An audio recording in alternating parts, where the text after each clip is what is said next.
প্রিয় দেশবাসী, আসসালামু আলাইকুম।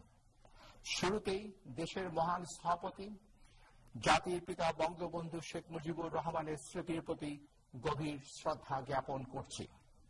গণতান্ত্রিক আশা-আকাঙ্ক্ষা ও মূল্যবোধ সমৃদ্ধ আবেগ ও চেতনা থেকেই মুক্তিযুদ্ধ, স্বাধীনতা, সংবিধান ও গণতান্ত্রিক শাসন ব্যবস্থার প্রবর্তন হয়েছিল 1972 সালে। সংবিধানে দেশের জনগণকে রাষ্ট্রের মালিক ঘোষণা করা হয়েছে। সেই মালিকানা প্রতিষ্ঠার অন্যতম প্রধান মাধ্যম হচ্ছে সংসদ নির্বাচন। রাত পোহালে আজ বাদে কালই সেই নির্বাচন। 22 মাস পূর্বে নির্বাচন কমিশনের দায়িত্ব গ্রহণ করেছি।